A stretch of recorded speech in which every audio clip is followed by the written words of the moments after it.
जय हिंद मित्रांनो, स्वागत आहे तुमचं आपल्या महारिव्हिजन सिरीज मध्ये. तर चला सुरुवात करूयात प्रश्न क्रमांक 1 पासनं.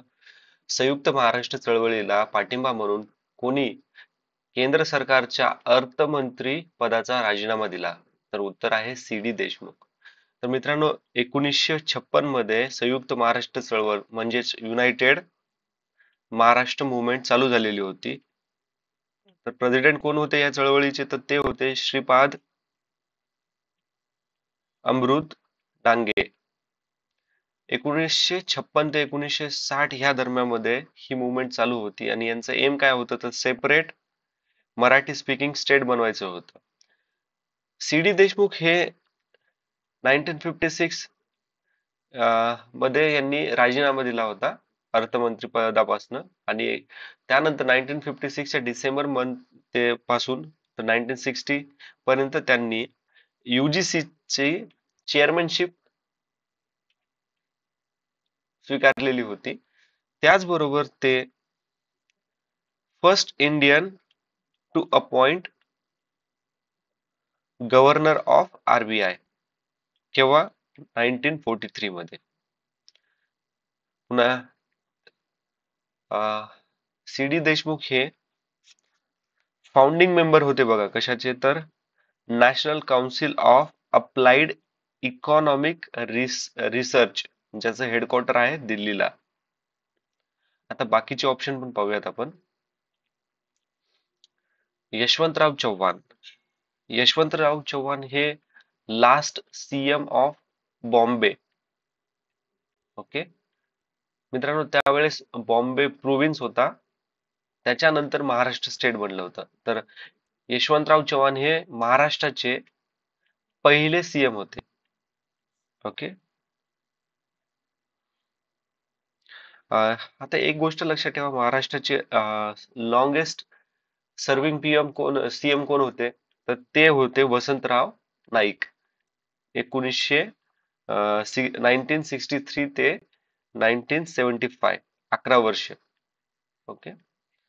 आता बाळासाहेब खेर. बाळासाहेब खेर हे prime minister of Bombay state केव्हा? 1937 ते 1939 मध्ये. आता आणि त्यांनी बाळासाहेब खेर हेच CM झाले होते बॉम्बेचे. केव्हा झाले होते? 1947 ते 1952 याच्या दरम्यान. आता KM पानिकर हे बघा, हे ना part of Indian mission to UN, म्हणजे भारताला स्वातंत्र्य मिळाल्यानंतर जे विजयलक्ष्मी पंडित ज्या होत्या, त्यांनी एक टीम लीड केली होती जी युनायटेड नेशन मध्ये जाणार होती. तर त्या टीम मध्ये KM पानिकर एक होते. KM पानिकर हे ओके, KM पानिकर मित्रांनो, यांचं पूर्ण नाव लक्षात ठेवा, कवल्लम माधवा पानिक्कर. ओके. आता पुढचा प्रश्न पाहूयात आपण. 1962 मध्ये जेव्हा भारत चायनाचं युद्ध झालं होतं, तर त्यावेळेस भारताचे डिफेन्स मिनिस्टर म्हणजे संरक्षण मंत्री कोण होते? जवाहरलाल नेहरू तर प्राईम मिनिस्टर होते. तर मित्रांनो, याचं उत्तर आहे कृष्णा मेनन. ओके. आता बाकीचे ऑप्शन आपण अभ्यासूत, महत्वाचे आहेत. तर याच्यामध्ये एक ऑप्शन आहे सीतारामय्या. सीतारामय्या हे कोण होते? तर हे first governor of Madhya Pradesh. GVP committee committee बसली होती, जवाहरलाल नेहरू, वल्लभभाई पटेल आणि सीतारामय्या. ही लँग्वेज म्हणजे formation of state on the basis of linguistic, म्हणजे त्यासाठी ही GVP कमिटी काम करत होते. तर याचे सीतारामय्या पण मेंबर होते. एक महत्वाची गोष्ट म्हणजे 1939 मध्ये ज्यावेळेस INC चं इलेक्शन झालं होतं प्रेसिडेंटशिप साठी, तर त्यावेळेस महात्मा गांधीजी महात्मा गांधीजी पॉलिटिक्स मध्ये नव्हते, पण त्यांच्या बिहाफ मध्ये पी सीतारामय्या आयएनसीचे प्रेसिडेंट म्हणून लढत होते. कोणाविरोधात लढत होते? तर सुभाषचंद्र बोस यांच्या विरोधात लढत होते. आणि 1939 चे आयएनसी प्रेसिडेंट कोण बनले होते मग? सुभाषचंद्र बोस हे बनले होते. आता एक एक अजून पॉइंट लक्षात ठेवा की पी सीतारामय्या म्हटलं ना, आंध्र प्रदेश मधली जी आंध्र प्रदेश बनण्याची जी मागणी चालू होती, तर त्या मागणीमध्ये पी सीतारामय्या यांनी महत्वाचा रोल प्ले केला होता. आणि जी 56 डे ची हंगर होती ना, भूक हडताळ, तर त्यांनी पी सीतारामय्या यांनी 56 दिवसाची ती भूक हडताळ केलेली होती आंध्र प्रदेशला लिंग्विस्टिक बेसवरती स्टेटहुड देण्यासाठी. ओके, हे पॉइंट लक्षात ठेवा, फार महत्वाचे आहेत. कोणती जोडी चुकीची आहे? तर याचं उत्तर आहे ऑप्शन नंबर 4, शाहू महाराज हे हिंदू कोड बिल नाही मित्रांनो. तर हिंदू कोड बिल म्हटलं तर 1950 मध्ये हिंदू कोड बिल पास झालं, म्हणजे बिल इंट्रोड्यूस केलेलं होतं. कोणी केलं होतं? तर आपले डॉक्टर बी आर आंबेडकर. आता आता शाहू महाराजांनी सत्यशोधक समाज 1911 मध्ये कोल्हापूर मध्ये सुरू केलेला होता. त्याचबरोबर 1907 मध्ये त्यांनी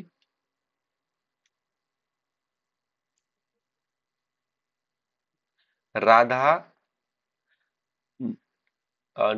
नगरी धाम राधा नगरी धाम म्हणून एक संस्था पण त्यांनी चालू केली होती. 1907 ते 1935 पर्यंत ही संस्था कार्यरत होती. ओके, तर आता पुढचा प्रश्न पाहूयात आपण. वेद वेद हे अपौरुषीय नसून आर्यांनी त्यांची निर्मिती केली आहे असा विचार मांडणारे विचारवंत कोण होते? तर याचं उत्तर आहे मित्रांनो, महात्मा ज्योतिबा फुले. आपण ऑलरेडी बाकी सर्व ऑप्शनची माहिती घेतलेली आहे. तर आता पुढचा प्रश्न घेऊया होता. आता स्त्री मुक्ती संदर्भात खालीलपैकी कोणी कार्य केले नाही? तर मित्रांनो, ह्या सर्वांनी स्त्री मुक्ती संबंधी खूप महत्वाचे कार्य केलेलं आहे. तर वरीलपैकी एकही नाही हे आन्सर आहे याचं. आपल्याला नाही विचारलंय. पुढचा प्रश्न, पंचशील याबद्दल आपल्याला विचारलेलं आहे. तर पंचशील वर सर्वप्रथम सही करणारे दोन देश कोण होते? तर इंडिया आणि चायना. केव्हा साईन झालं होतं हे? 1954 मध्ये. 29 एप्रिल 1954 मध्ये. ओके, आता याच्यावरती अजून एक प्रश्न आहे पंचशील वरती, हे बघा इथं. जागतिक शांतता व आंतरराष्ट्रीय सहकार्य यासाठी भारताने कोणत्या तत्वाचा पुरस्कार केला? तो पंचशील मध्ये. ओके, आता क्वेश्चन नंबर 7. 1857च्या उठावास स्वातंत्र्य युद्ध असे कोणी म्हटले होते? तर मित्रांनो, याचं उत्तर आहे सावरकर. ओके, सावरकरांबद्दल आपण ऑलरेडी लास्टच्या व्हिडिओमध्ये डिटेल माहिती घेतलेली आहे.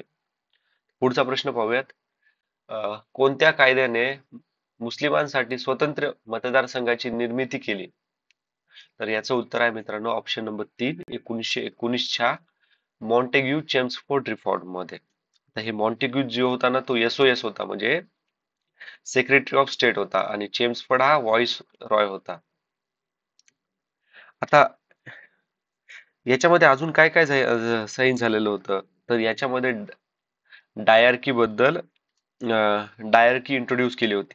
डायarchyचे ना दोन कॅटेगरीज होते मित्रांनो.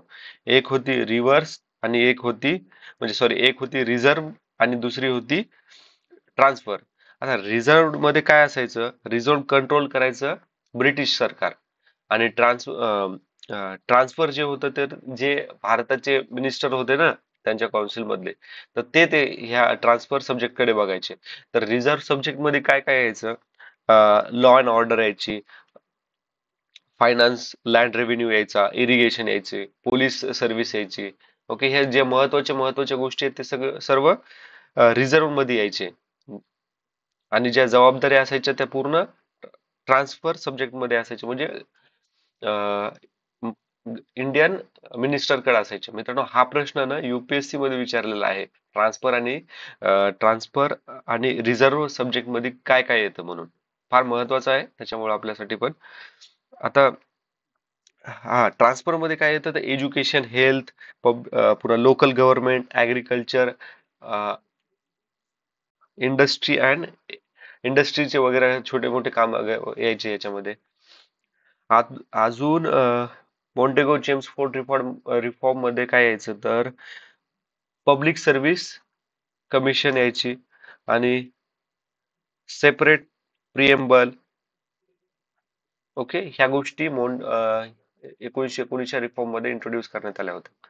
आता 1813 मध्ये काय काय झालं होतं ते बघूयात आपण. तर 1813 मध्ये काय झालं, जी ईस्ट इंडिया कंपनी होती ना, त्यांचं डिक्लाईन डिक्लाईन सुरू झालं, आणि ब्रिटिश गव्हर्नमेंट म्हणजे क्वीनचं जे रूल होतं ना, ते त्यांचा इम्पॅक्ट वाढायला चालू झालेला होता. कारण की काय झालं, कंपनीची जी मोनोपोली होती ती एंड करण्यात आली होती. फक्त चहा आणि जे अफीम वगैरे जो ट्रेड होता, तो पण कोणासोबत, चायना. तर तोच ट्रेडची मोनोपोली ईस्ट इंडिया कंपनीकडे होते 1813च्या सनदीनुसार. आता 1909, मित्रांनो, तर 1909 ला जो मोर्ले मिंटो, तर मोर्ले होता SOS म्हणजे state of secretary of state, आणि मिंटो आहे व्हाईस रॉय. आता याच्यामध्ये काय झालं होतं, फर्स्ट टाइम काय झालं होतं first time Indians were give membership. जे इंडियन्स होते ना, त्यांना मेंबरशिप भेटली होती. कशाची? इम्पेरियल लेजिस्लेटिव्ह काउन्सिलची. आता मित्रांनो, आपण जे रिझर्व्ह सब्जेक्ट बघितलं, सॉरी, ट्रान्सफर सब्जेक्ट बघितलं होतं ना, तर ज्याच्यामध्ये जे मेंबर होते ते इंडियन होते. ते 1909 मध्ये त्यांनी जे सुरू केलं होतं ना, त्यांनी इंडियनला पण मेंबरशिप द्यायचं, त्यांच्या मागे हे काम असायचे, ट्रान्सफर. Okay, sorry. आणि आता लक्षात ठेवा, लॉर्ड मिंटो याने सत्येंद्र सत्येंद्र सिन्हा सत्येंद्र सिन्हा यांना काय मेंबर ऑफ व्हॉइस रॉय, म्हणजे हे पहिले member of voice Roy executive council होते. ओके, लक्षात ठेवा, विचारलं जाऊ शकतो आपल्याला की पहिले मेंबर ऑफ व्हॉइस रॉय कोण होते, म्हणजे सॉरी, पहिले member of voice Roy executive council मध्ये कोण होते इंडियन मेंबर, तर कोण होतं तर सत्येंद्र सिंग हे होते. पुढचा बघूयात, आपण डिस्कस करूयात 1935. महत्वाचा आहे मित्रांनो, 1935 मी इथे लिहितो, सॉरी.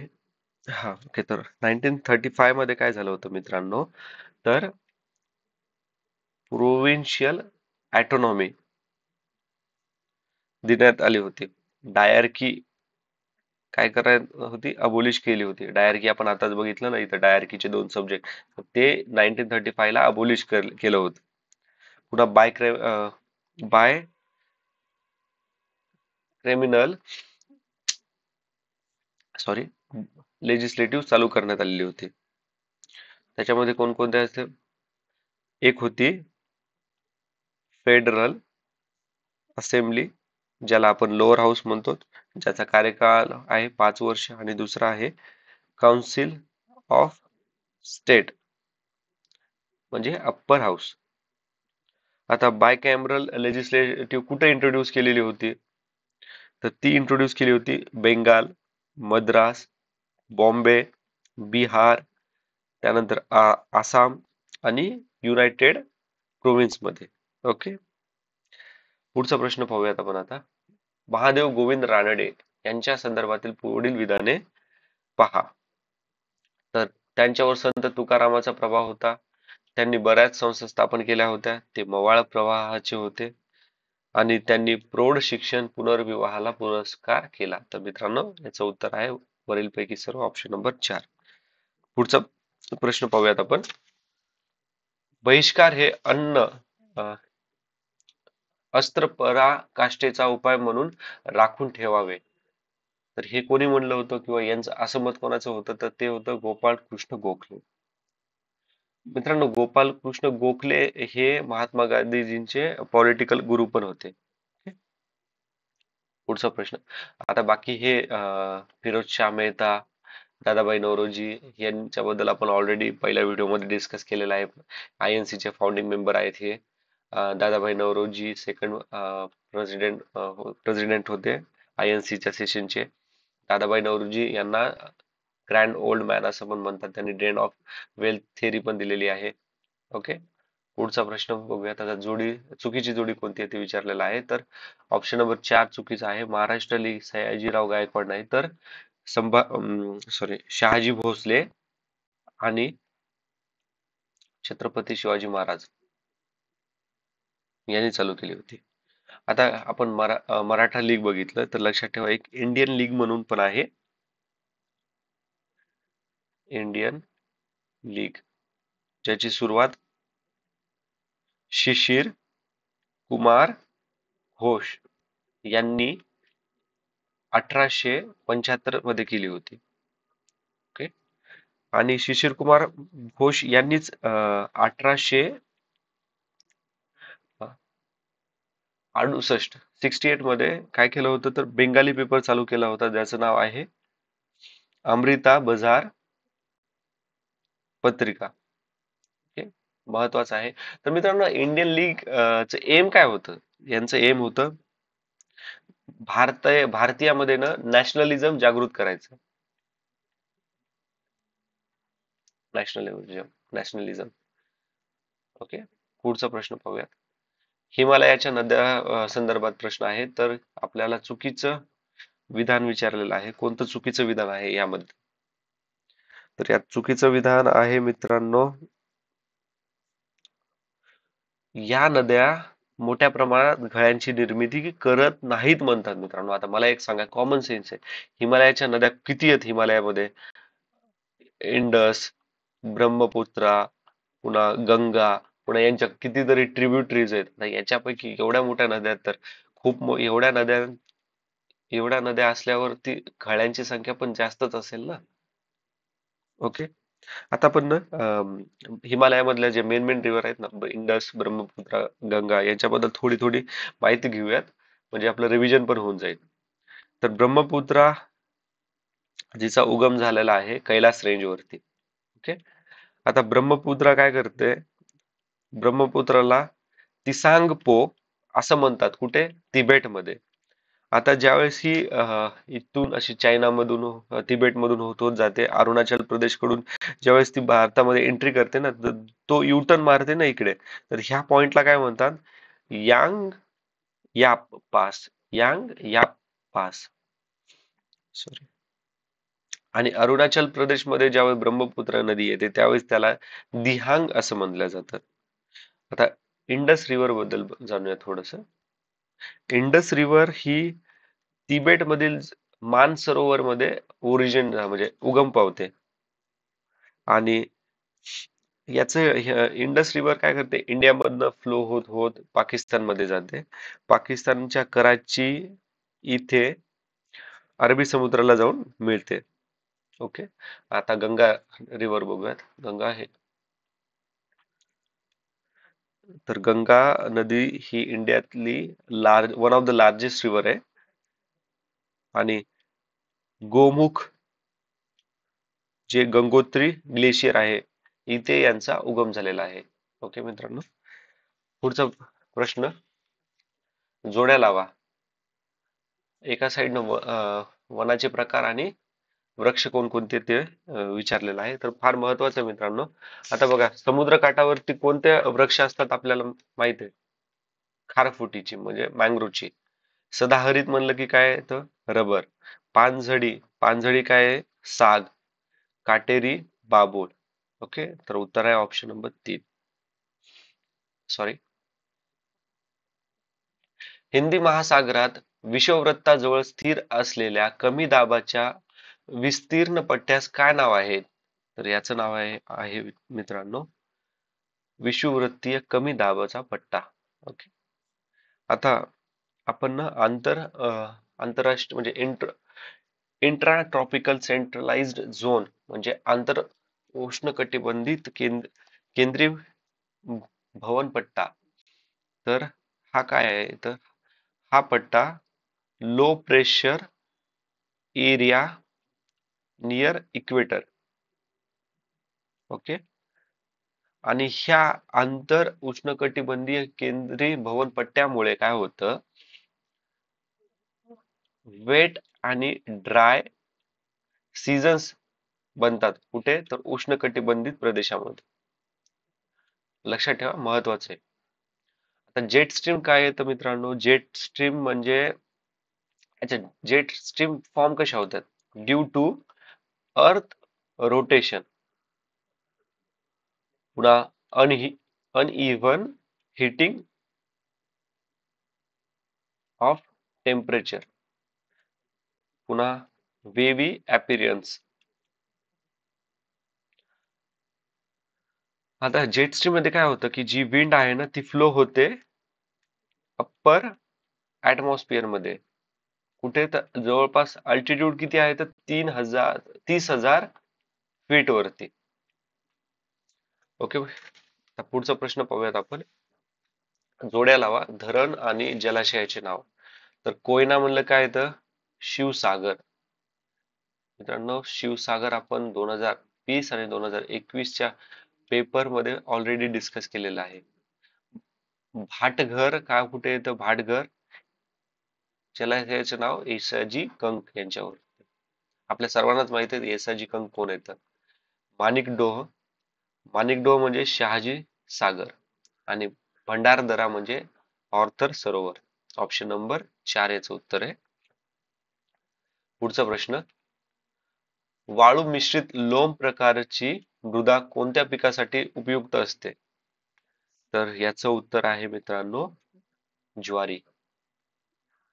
अच्छा. आता लक्षात ठेवा, राईस, राईस बद्दल थोडं लक्षात घेऊ. राईस साठी काय लागतं, वेल ड्रेन सॉइल. आणि ज्या सॉइल मध्ये मॉइश्चर रिटेन करण्याची क्षमता असते ती मॉइश्चर, आणि जिचा पीएच व्हॅल्यू आहे 5 ते 7.5.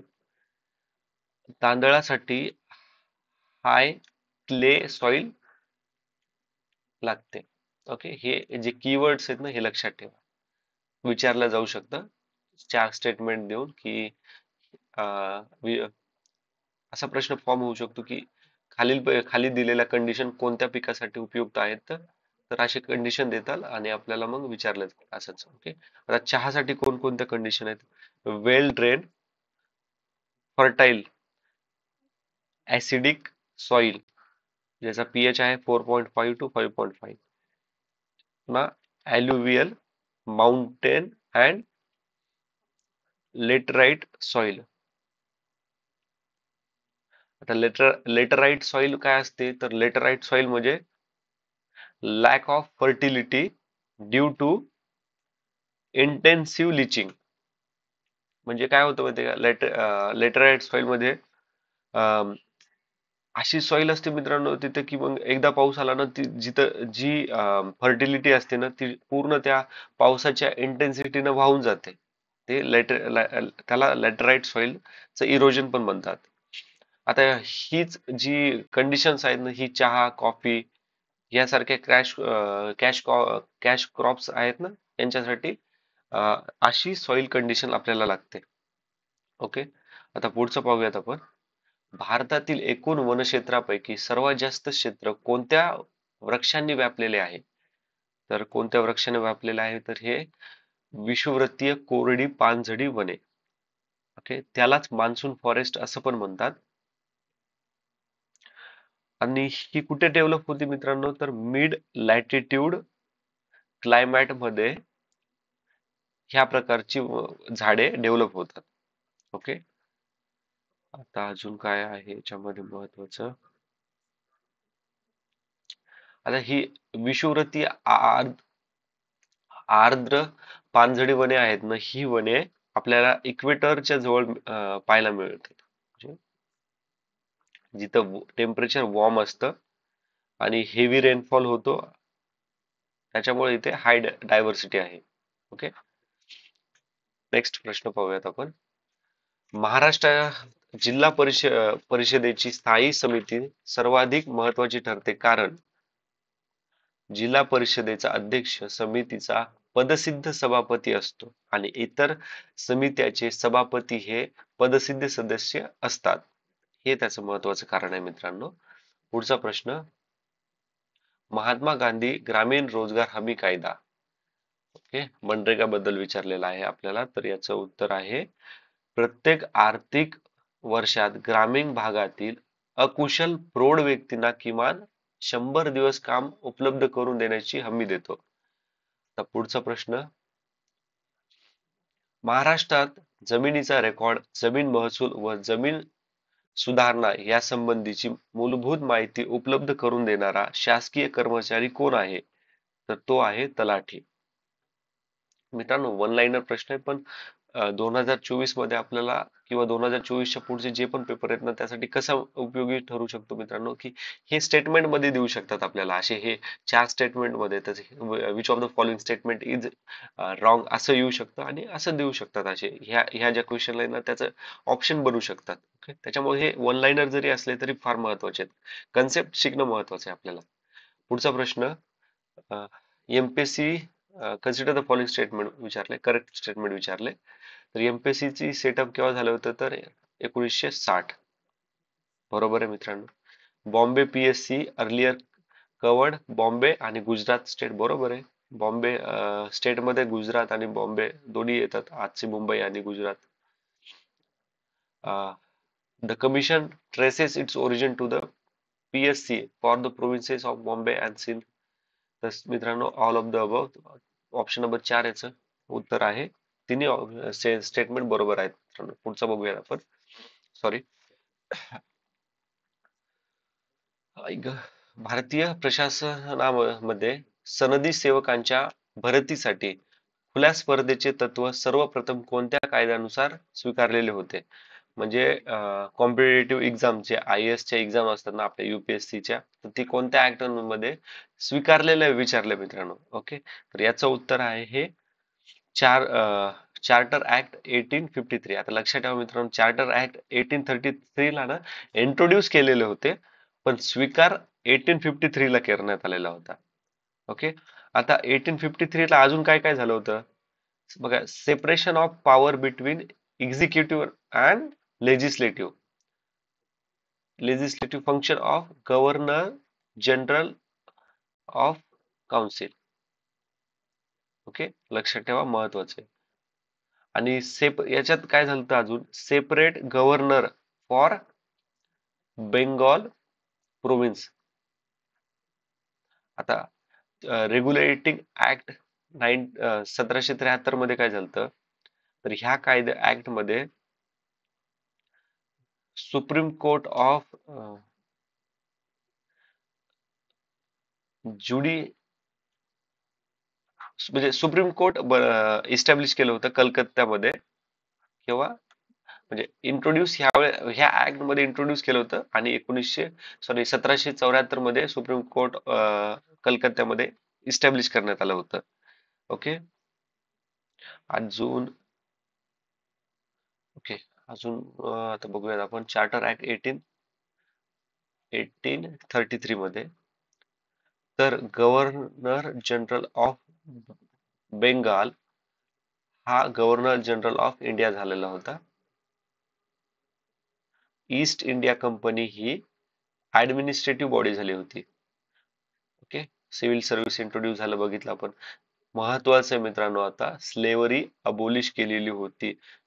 फार महत्वाचा पॉइंट आहे, फार महत्वाचा आहे, विचारला जाऊ शकतो. कोणत्या ऍक्ट नुसार स्लेव्हरी अबोलिश झालेली होती?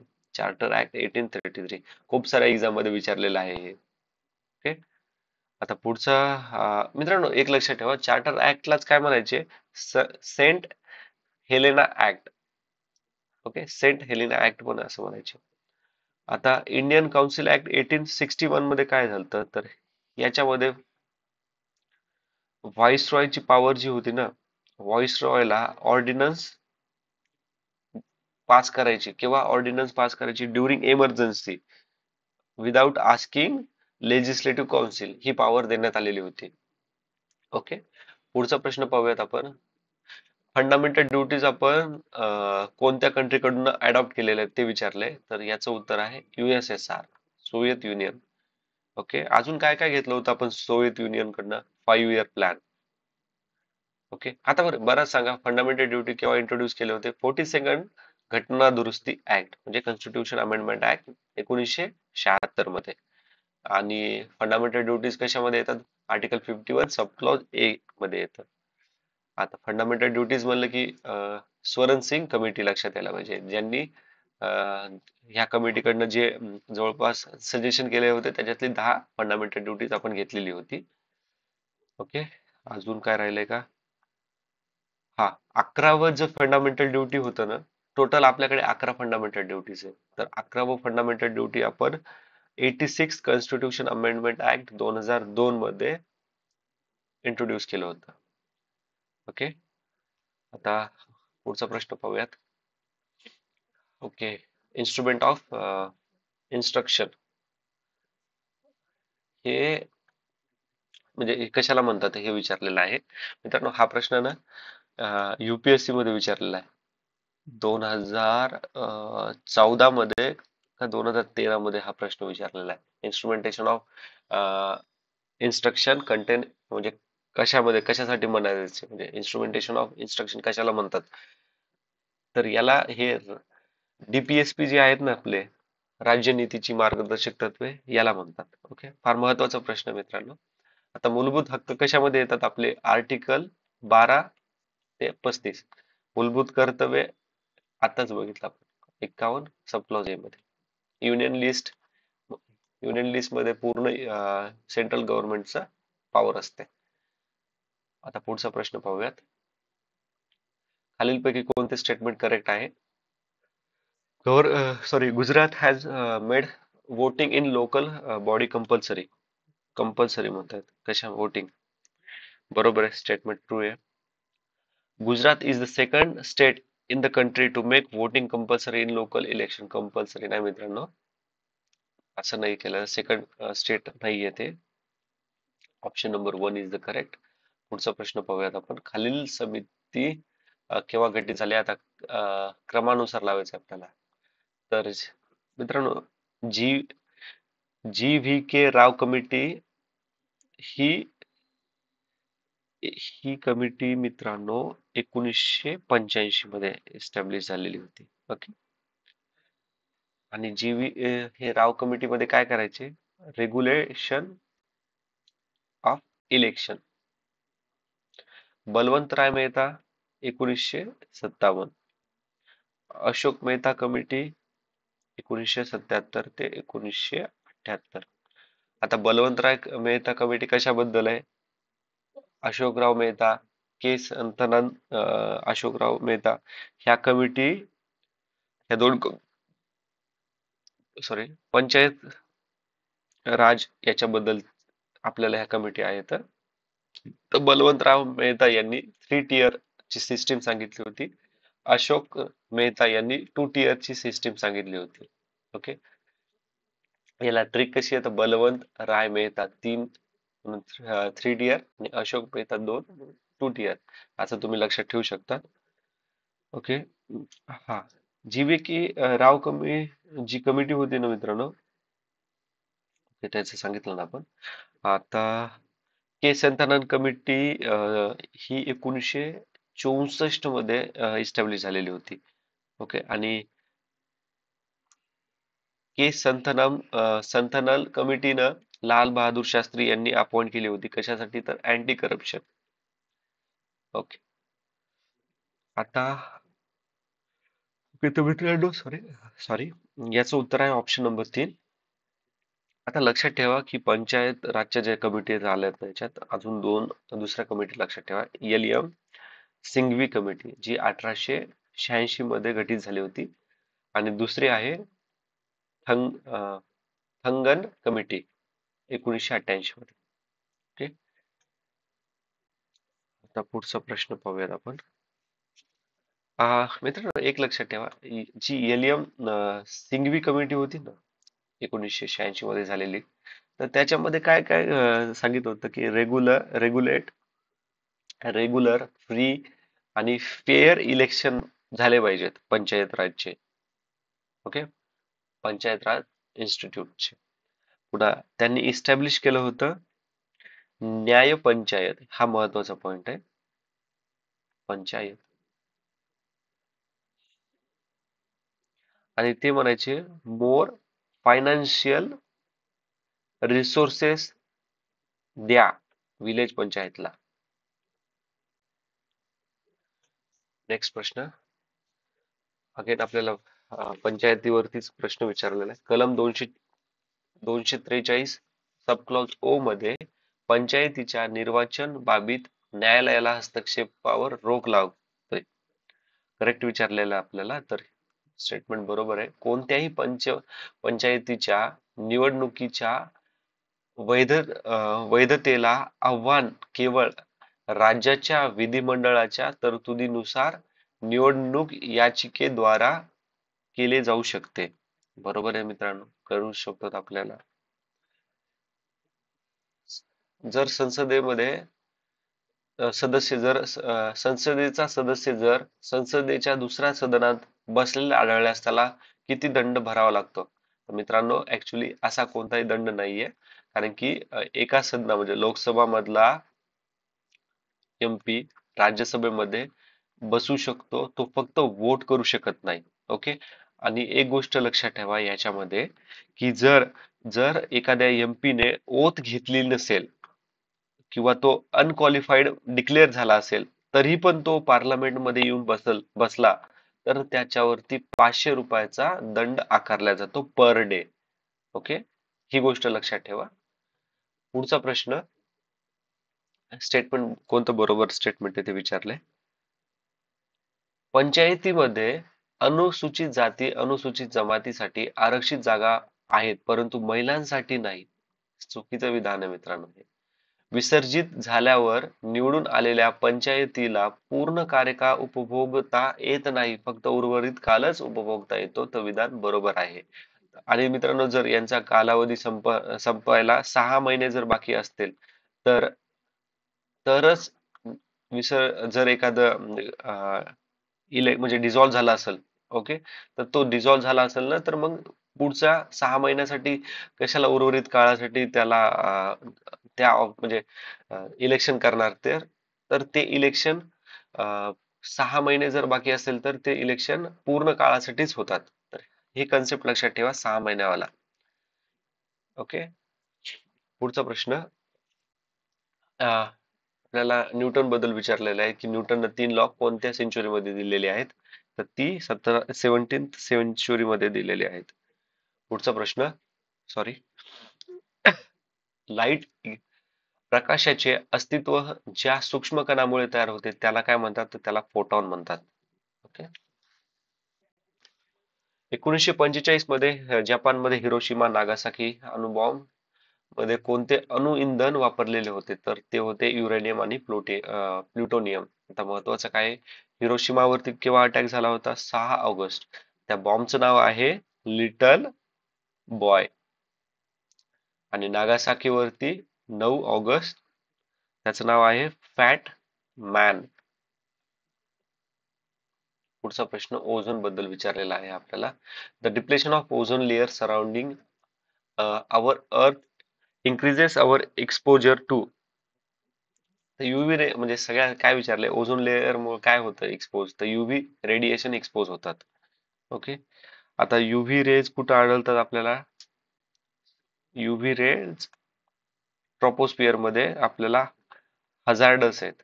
ओके, ट्रॉपोस्फिअर मध्ये. ही अर्थ आहे. पहिले येतं ट्रॉपोस्फिअर, त्यानंतर येतो स्ट्रॅटोस्फिअर. इथे आपल्याला ओझोन मिळतात. जर हे ओझोन इकडे जर जास्त आले तर आपल्याला आपल्यासाठी हजार्डस आहे. आणि पण ते बेनिफिट करतात, आपल्याला प्रोटेक्शन करतात युव्ही रेडिएशन पासून आणि खूप साऱ्या अदर रेडिएशन पासून ज्यावेळेस ते स्ट्रॅटोस्फिअर मध्ये असतात. ओके, हे महत्वाचे मुद्दे लक्षात ठेवा. अच्छा अच्छा. तर मेरी क्युरी बद्दल आपल्याला विचारलंय. तर मेरी क्युरीनं 2 गोष्टीचा शोध लावलेला आहे, एक तर रेडियम आणि दुसरा आहे पोलिनियम. ओके. त्यांना ही मेरी क्युरी ह्या पहिल्या विमेन होत्या ज्यांना 2 नोबेल प्राइज मिळाले होते. ओके. आता एक गोष्ट लक्षात ठेवा, त्यांनी स्टडी काय केलेली होती?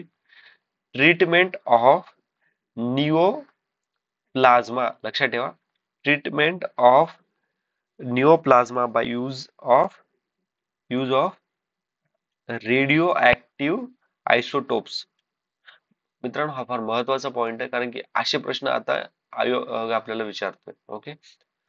पुढचा प्रश्न आहे, CT scan use in modern medical imaging using, म्हणजे सिटी स्कॅन मध्ये काय वापरले जाते? काय वापरलं जातं सिटी स्कॅन मध्ये मित्रांनो?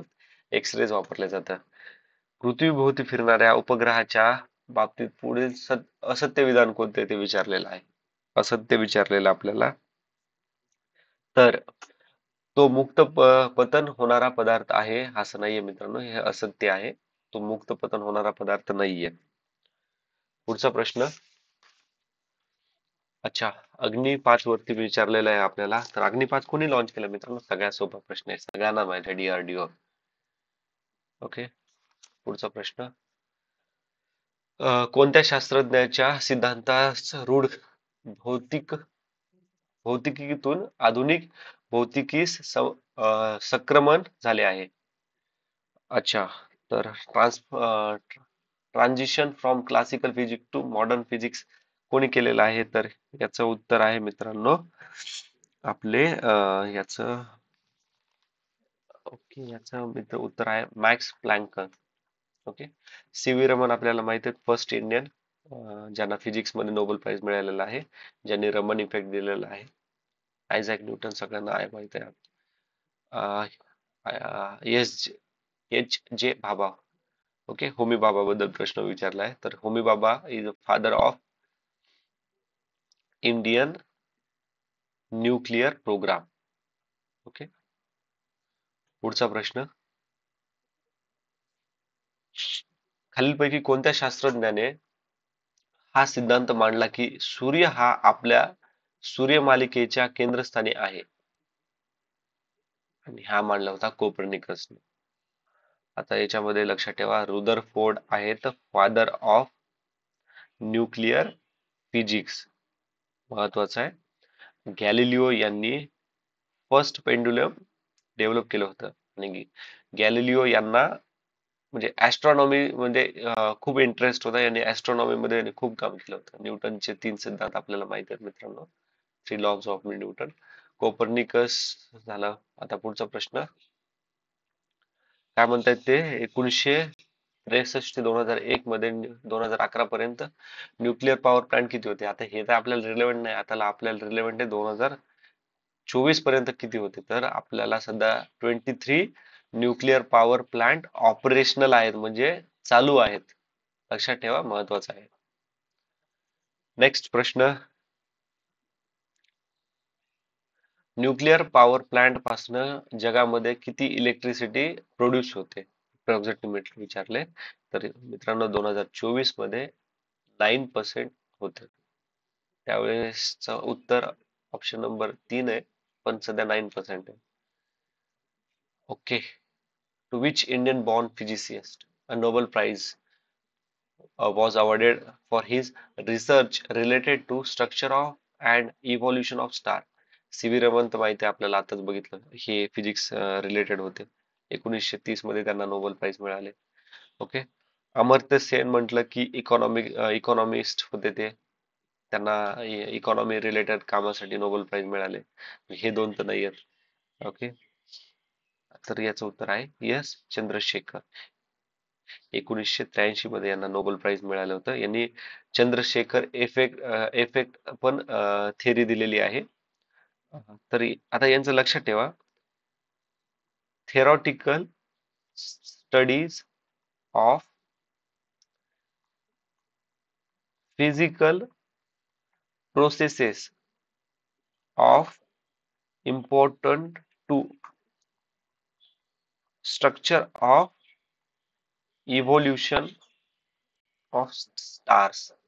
मित्रांनो, मला माहिती आहे हे किचकट आहे, पण हे फार महत्वाचं आहे, कारण की बघा 2017 मध्ये ना एमपीएससी वाल्यांनी आपल्याला जोड्या जुळवामध्ये एक प्रश्न कसा विचारला होता बघा, एका साईडनं सायंटिस्ट दिले होते आणि दुसऱ्या साईडनं त्यांचं वर्क दिलेलं होतं. ओके. तिसऱ्या नंबरचा प्रश्न बघा ए सेट मधला, तुम्हाला जर वाचला असेल तर यू कॅन क्रॉस व्हेरीफाय करू शकता ते. आता सीव्ही रमन बद्दल एक लक्षात ठेवा, स्कॅटरिंग ऑफ लाईट आणि discovery of scattering of light आणि डिस्कवरी ऑफ इफेक्ट याच्यावरती त्यांनी काम केलेलं होतं. अमर्त्य सेन लक्षात ठेवा मित्रांनो, welfare economics and social choice theory. Okay. आणि यांना नोबेल प्राइज 1998 मिळालेला आहे. हे परत परत येणार आहेत मित्रांनो, मी परत परत एक्सप्लेन करणार कारण की हे फार महत्वाचे येतं आणि परत परत सांगितल्यानं काय होणार, आपल्या डोक्यात लक्षात राहणार ते. ओके. सॉरी. पुढचा प्रश्न. ओके. ज्या तंत्रज्ञानातील तज्ञ व्यक्तीने 1984 नंतर भारतातील टेलिफोनच्या दळणवळणात क्रांती घडवून आणली, त्यांचे नाव काय आहे? तर त्यांचं नाव काय आहे मित्रांनो, तर त्यांचं नाव आहे सॅम पित्रोदा. विक्रम साराभाई म्हटलं की आपल्या लक्षात यायला पाहिजे इंडियन स्पेस प्रोग्राम. ज्या विक्रम साराभाई यांनाच काय म्हणतात, father of Indian space programme. लक्षात ठेवा. 1972 मध्ये त्यांना पद्म विभूषण अवॉर्ड मिळालेला आहे. ओके. नेक्स्ट प्रश्न इस्रो वरतीच आहे आपला. Indian Institute of Remote Sensing ही संस्था कोणत्या व्यापक संस्थेचा भाग आहे? तर ते इस्रोचा भाग आहे. इस्रो 1969. ओके. आताच बघितलं फाउंडर पण कोण होते, विक्रम साराभाई. आता परत इस्रोवरती आता इनसॅट बद्दल विचारलंय, तर इनसॅट हे बिनतारी दळणवळण यंत्रणा म्हणजे वायरलेस कम्युनिकेशन सिस्टीम आहे. ओके. पुढचा प्रश्न. Okay. India's future plan for nuclear energy are based on particular nuclear fuel which is found in plenty in the monazite sand of India's seashore. What is the name of the nuclear fuel? तर मित्रांनो याचं काय नाव आहे, तर त्याचं नाव आहे thorium. आता हे मोनाझाईट सँड इंडियाच्या कोणत्या सी शोर वर आहे, तर ती आहे केरला. मित्रांनो हे ना 9th स्टँडर्डचं जे एनसीआरटी आहे ना भूगोलाचं, याच्यामध्ये हे मेन्शन केलेलं आहे बघा. मोनाझाईट सँड केरळामध्ये आढळती. पुन्हा त्याच्यानंतर सर्वात जास्त केरळामध्ये आढळती, त्यानंतर आंध्र प्रदेश, तमिळनाडू, काही भाग प्रमाणात ओडिसा, वेस्ट बेंगॉल आणि थोड्या 2% झारखंडमध्ये आहे. ओके. सॉरी. पुढचा प्रश्न. Energy can neither be create nor be destroyed असं कोण म्हणलं होतं? हे कोणत्या लॉ मध्ये आहे? तर फर्स्ट लॉ ऑफ थर्मोडायनामिक्स. आता बाकीचे लॉ पण बघून घेऊयात आपण लगेच. थर्ड लॉ काय म्हणतो? S equals to K log W. S म्हणजे काय? एंट्रोपी. आणि के काय असतं? Boltzmann constant. ओके. आणि डब्ल्यू काय आहे? Number of micro state. लक्षात ठेवा, entropy of perfect crystal at temperature of 0 kelvin is equal to 0. महत्वाचं मित्रांनो, जोड्या लावामध्ये येऊ शकतं की पहिला लॉ ऑफ थर्मोडायनामिक्स, दुसरा लॉ ऑफ थर्मोडायनामिक्स. हे हे जे ऑप्शन आहेत ना, याला असे जोड्या लावामध्ये विचारलं जाऊ शकते, 1 2 3, आणि इकडे त्यांचं फंक्शन विचारलं जाऊ शकतं आपल्याला. ओके. आता झिरोथ लॉ महत्वाचा आहे. झिरोथ लॉ म्हणजे काय? If two system in equilibrium with third, दोन सिस्टीम आहेत ते इक्विलिब्रियम आहेत थर्ड सिस्टीमच्या. ओके. आणि सेकंड लॉ काय म्हणतो? Heat flow to cold, hot to cold मध्ये हीट फ्लो होते. म्हणजे सॉरी, ते काय म्हणतात, हीट आहे ना, ही हीट काय करते? कोल्ड कडे फ्लो होते. कोल्ड म्हणजे थंड पदार्थाकडे जाते. ओके. अच्छा. अजून काय राहिले का याच्यात? बघा, सेकंड लॉ काय म्हणतोय की जी एंट्रोपी आहे ना, तर ती काय होती? Any natural or spontaneous process मध्ये असेल ना, तर एंट्रोपी न ही एकतर रिमेन सेम किंवा इन्क्रीज होते. एक तर वाढते किंवा रिमेन सेम राहते. ओके, लक्षात ठेवा, थोडा किचकट आहे याच्यामध्ये, पण महत्वाचा मुद्दा आहे आपल्यासाठी. पुढचा प्रश्न पाहूयात आपण. Sorry. At what temperature on a centigrade scale is represented by the same temperature on Fahrenheit scale? फॅरनहीटच्या स्केलवरती रिप्रेझेंट करते, याच्याबद्दल विचारलंय तर मित्रांनो, -40°C. ओके. पुढचा प्रश्न, जर धातूला उष्णता दिली तर त्याचे तापमान काय होते? त्याचे तापमान इन्क्रीज और रिमेन कॉन्स्टंट? ओके. आता आपण जो सेकंड थर्मोडायनामिक्सचा लॉ बघितला होता ना मित्रांनो, हे सांगायचं होतं मला ऍक्च्युली. ओके, पुढचं पाहूयात आता. वनस्पती, which of the following carbon isotopes plants? तर याचं उत्तर आहे C14. मित्रांनो, याच्याबद्दल आपल्याला ना 2014च्या पेपरमध्ये परत पाहायला मिळणार आहे. ओके, हे मित्रांनो आता जोड्या लावा. अल्बर्ट आईन्स्टाईन, एवो लॉरेन्स डी ब्रॉगली. त्या बघा, यांचं काय काम आहे ते विचारलेलं आहे आपल्याला. तर अल्बर्ट आईन्स्टाईन काय होतं? Photo electric effect. E O Lawrence यांनी सायक्लोट्रॉन्स.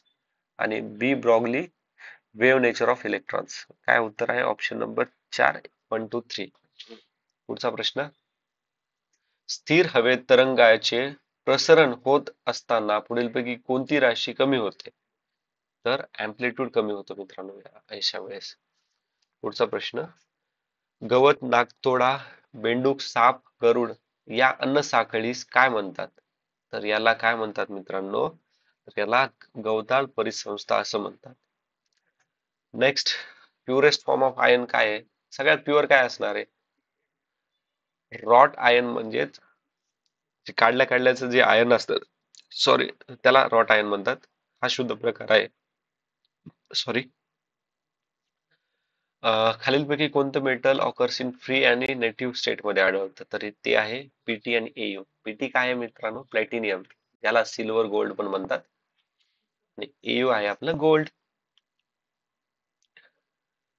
मिनामाटा डिसीज कशामुळे झाला आहे? तो हा आहे मर्क्युरी. मर्क्युरीला आपण काय म्हणतो? Hg. ओके. मिनामाटा डिसीज कुठं सुरू झालता मित्रांनो?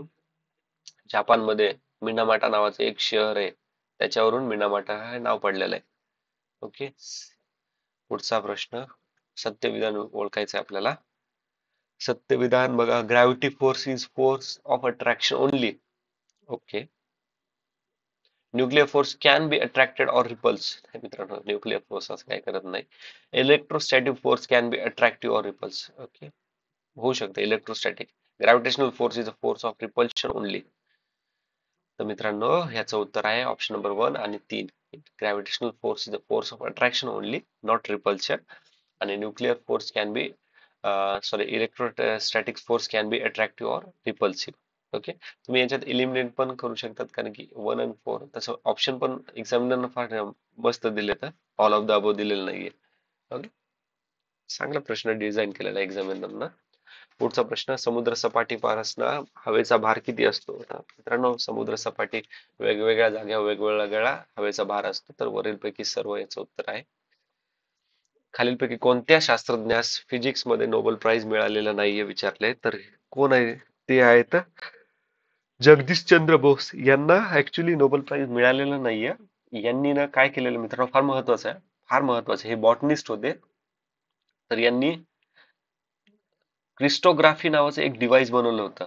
तर ह्या क्रिस्टोग्राफी याच्यामध्ये त्यांनी ह्या डिव्हाइस काय काम करायचं, तर ते डिटेक्ट करायचं small small motions within plant tissues. म्हणजे प्लांटच्या जे टिश्यूज आहेत ना छोट्या छोट्या, त्यांची मुवमेंट ना हे काय करायचं, डिटेक्ट करायचं. मित्रांनो, बाकी Niels Bohr, Einstein, C V Raman आपण बघितलंय आताच. आता पुढे बघूयात आपण. In the recent past of the experience कोणता? तर मित्रांनो, इवन 2024 मध्ये पण इलेक्ट्रॉनिक गुड्स अँड सॉफ्टवेअर ह्या ऑप्शन मध्ये बघितलं तरी आपलं यांचा एक्सपोर्ट वाढलेला आहे. त्याचबरोबर लक्षात ठेवा, पेट्रोलियम प्रोडक्टचा पण एक्सपोर्ट वाढलेला आहे. आणि हे हे जे रिपोर्ट देतं ना, एक्सपोर्ट एक्सपोर्ट इम्पोर्ट वाला जे कमेंट, तर तो रिपोर्ट असतो, येतो ministry of commerce and industry. Okay.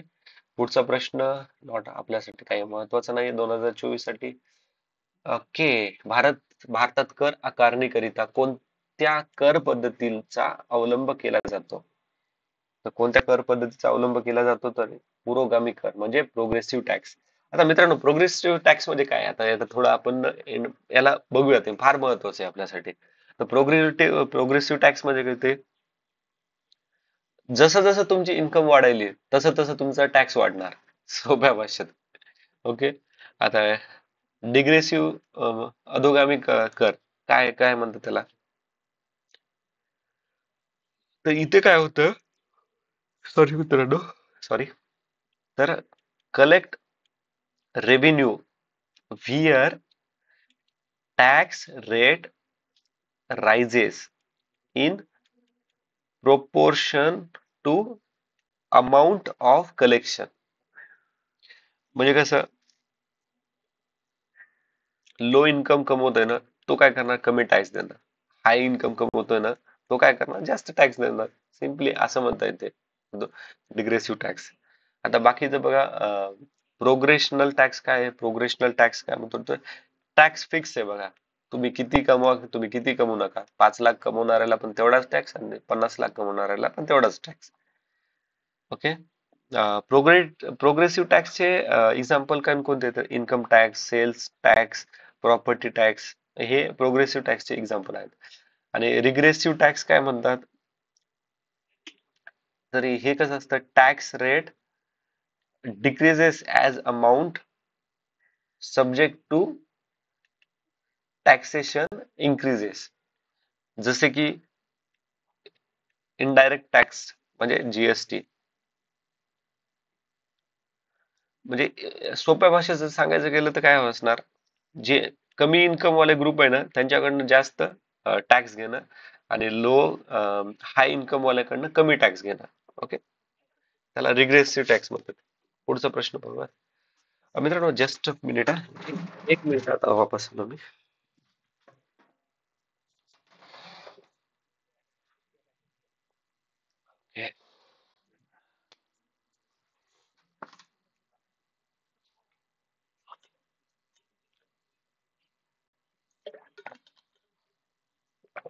Okay,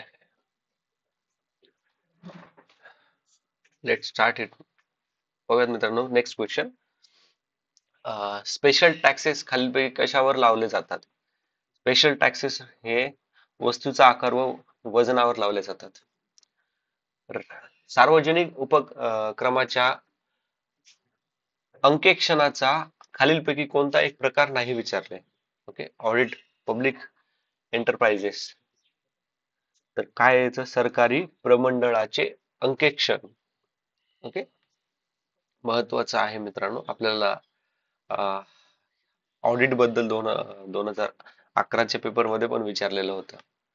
आता पुढचा प्रश्न. भारत सरकारच्या शेतकी किंमत आयोगाचे उद्दिष्ट कोणते आहे? तर काय उद्दिष्ट आहे शेतकऱ्याचे? शेतकी किंमत आयोगाचे आता काय उद्दिष्ट असणार मित्रांनो? शेतकी समतोल किंमत रचना आणि इंटिग्रेटेड किंमत रचना म्हणजे समन्वयक. तर बरोबर आहे मित्रांनो, ऑप्शन नंबर 3 हे दोन्ही पण महत्वाचं काम आहे यांचं. आर्थिक सुधारणेत्तर काळामध्ये आयात निर्यात धोरणाची प्रमुख वैशिष्ट्ये कोणती? आयात निर्यातीबद्दल विचारलंय आपल्याला. तर काय म्हणतात? मुक्त आयात निर्यात धोरण व आयात जकात रचनेचे सुसूत्रीकरण हे प्रमुख वैशिष्ट्य आहे. ओके. पुढचा प्रश्न. 1991 ते 2004 या काळात भारतीय आयात रचनेमध्ये कोणता बदल झालेला आहे? तर याचं उत्तर आहे खाद्यतेल, कडधान्य, साखर इत्यादी वस्तूची आयात वाढलेली आहे. ओके. नेक्स्ट प्रश्न इज नॉट इम्पॉर्टंट आपल्यासाठी, सध्या 2024 साठी इम्पॉर्टंट नाहीये. खालीलपैकी कोणत्या धोरणाला सप्तरंगी क्रांती असे म्हणतात? सप्तरंगी क्रांती. तर सप्तरंगी क्रांती म्हणतात नवकृषी धोरण. Okay. Okay. Auditing and evolution problem is related to which sector? कोणत्या सेक्टरशी रिलेटेड आहेत? तर आता हे आहेत इंडस्ट्री, सार्वजनिक क्षेत्रातील उद्योग. ओके. पुढचा प्रश्न. सन 2008-2009 मधील उपभोक्ता किंमत निर्देशांकातील तीव्र वाढ कोणत्या कारणामुळे झाली होती? तर मित्रांनो 2008-9 ला काय झालेलं होतं? काय झालेलं होतं आठवतंय? युएसए मध्ये डिप्रेशन आलेलं होतं. ओके, आणि त्या डिप्रेशन मध्ये फक्त चायना आणि इंडिया हे दोनच कंट्री होते ज्यांनी खूप स्वतःला सस्टेन केलेलं होतं ऍज अ डेव्हलपिंग नेशन्स म्हणून. ओके, तर याचं उत्तर आहे गहू, तांदूळ, डाळी यासारख्या अन्नडाळीच्या किमतीवर तीव्र वाढ. पुढचा प्रश्न 2002 ते 2007 आयात निर्यात धोरणाचे वैशिष्ट्य नाही. तर काय वैशिष्ट्य नाही? आयात पर्यायीकरण हे धोरणाचे वैशिष्ट्य नाहीये. म्हणजे आयात कमी करायचं आहे आपल्याला, निर्यात जास्त करायची असं ते म्हणाले. पुढचा प्रश्न, खालीलपैकी कोणता स्रोत अंतर्गत सार्वजनिक कर्जाचा नाही? कोणता अंतर्गत सार्वजनिक कर्जाचा नाहीये? देशातील बँका, विमा निधी, भविष्य निधी नाही, ह्या देशाच्या अंतर्गत गोष्टी आहेत ना. आंतरराष्ट्रीय नाणेनिधीकरण IMF कडनं येणं हे अंतर्गत नाहीये ना, हे बाह्य आहे ना. ऑप्शन नंबर 4 याचं उत्तर. ओके, 1991 मित्रांनो, 1991 ला काय झालं होतं? LPG रिफॉर्म झाले होते. फायनान्स मिनिस्टर कोण होते त्यावेळेसचे? Manmohan Singh. President prime minister कोण होते? Narasimha Rao. Narasimha Rao committee 1991 related to कशासाठी होतं? काय झालं त्यावेळेस? Financial system of bank related होतं. ओके, पुढचा प्रश्न, महागाई महागाई नियंत्रणात आणण्यासाठी खालीपैकी कोणत्या साधनाचा वापर केला जातो? महागाई नियंत्रणात आणायची आपल्याला, इन्फ्लेशन कंट्रोल करायचं, तर काय करणार? मौद्रिक धोरणाबद्दल, आयात शुल्क कपात आणि सार्वजनिक वितरण व्यवस्था, तर ह्या तिन्ही गोष्टी पण आपण करणार. ओके, इन्फ्लेशन बद्दल आपण ऑलरेडी 2011 मध्ये डिस्कस केलेले मित्रांनो. पुढचा प्रश्न पाहूयात, हायपर इन्फ्लेशन केव्हा आलेलं होतं? 1974-75 मध्ये. नेक्स्ट, फूड इंडेक्स मध्ये काय काय येतं आपल्याला विचारलं तर प्रायमरी फूड आर्टिकल्स आणि मॅन्युफॅक्चर्ड फूड प्रोडक्ट्स. 2009 हे काही रिलेव्हंट नाही आपल्याला. नेक्स्ट प्रश्न, in the context of India's import-export agencies, consider the following: providing insurance cover to exports against political and commercial risk. हे बरोबर आहे मित्रांनो. Provide insurance cover to exports against marine risk नाही मित्रांनो, असं काही मेन्शन नाही केलेलं. Option number 1 is the correct. हे ECG ची उद्दिष्टे आहेत, तर त्याच्यामध्ये फक्त 1च येतो फक्त. Okay, political and commercial risk येते, मरीन रिस्क येत नाही याच्यामध्ये. नेक्स्ट, इन द पास्ट, म्हणजे भारताला ज्यावेळेस स्वातंत्र्य मिळालं ना, स्वातंत्र्य मिळाल्यापासून भारताचा एक्सपोर्ट कोणत्या देशासोबत जास्त आहे तर वाढत गेलेला आहे असं विचारलंय, तर ते विकसनशील देशांसोबत झालेलं आहे ऑब्विसली. कारण की ही बाकीची जी डेव्हलप्ड कंट्रीज आहेत, OPEC, तर हे ऑइल रिच कंट्रीज आहेत. ईस्टर्न युरोप हे तर डेव्हलप्ड कंट्रीज आहेत, त्यांच्याकडे ऑलरेडी खूप साऱ्या गोष्टी आहेत, त्याच्यामुळे आपण एक्सपोर्ट कोणाला करू शकतो? डेव्हलपिंग कंट्रीजला करू शकतो. ओके, आता फेमा 1999 चे उद्दिष्ट कोणते ते विचारलं आहे. फेमा 1999 हे आहे facilitating external trade and payment. Okay, बहिरंतर्गत व्यापार व देह यांची सोय. बँकांच्या राष्ट्रीयीकरणाच्या उद्दिष्टाच्या संदर्भात कोणती विधाने बरोबर आहेत? बँकांच्या राष्ट्रीयकरणाचे उद्दिष्ट. ओके, काय अल्पांच्या मक्तेदारीचे निर्मूलन, बरोबर आहे. आपल्याला काय करायचं, उद्दिष्ट काय विचारलं बँकांच्या राष्ट्रीयकरणासाठी? ओके, मक्तेदारी म्हणजे काहीतरी निगेटिव्ह स्टेटमेंट आहे ना मित्रांनो. थिंक कसं करायचं मी ते सांगतोय. शेती, लघु उद्योग व निर्यातीस पुरेसा कर्जाचा पुरवठा, बरोबर आहे. याला पुरवठा केला तर काय होणार? एक्सपोर्ट वाढणार, निर्यात वाढणार, निर्यात वाढला तर काय होणार? आपला माल खपणार, आपला माल खपल्यावर काय होणार? पैसा येणार. दोन पण आहे. खाजगी उद्योग गुंतवणुकीला नाउमेद करणे नाही मित्रांनो, नाउमेद नाही करायला पाहिजे, हे चुकीचं आहे. 1 आणि 2 is the correct answer. Option number 1. प्रादेशिक ग्रामीण बँकाची महत्वाची अडचण कोणती? वसुलीचा प्रश्न, प्रॉब्लेम खेळत्या भांडवलाचा प्रश्न, अपुरा कर्मचारी वर्ग आणि ग्राहकाची अशिक्षितता म्हणजे इलिटरसी. महत्वाची अडचण कोणती आहे? महसुलीचा प्रश्न आहे मित्रांनो, महत्वाचा. म्हणजे पैसा वसूल तर करावा लागेल ना, तेव्हा म्हणजे नाही जर झाला तर बँका नुकसान मध्ये जाणार ना. ओके. आता आपण बाकी बघा, नाबार्ड बद्दल, एसबीआय, आरबीआय यांच्याबद्दल 2000 लास्टच्या रिव्हिजन व्हिडिओ मध्ये बघितलंय. ओके. आता ग्रामीण बँकाबद्दल थोडस माहिती जाणून घेऊयात आपण. ग्रामीण बँक ना 1975च्या ऑर्डिनन्स नुसार बनली होती आणि मग 1976 मध्ये ती रिजनल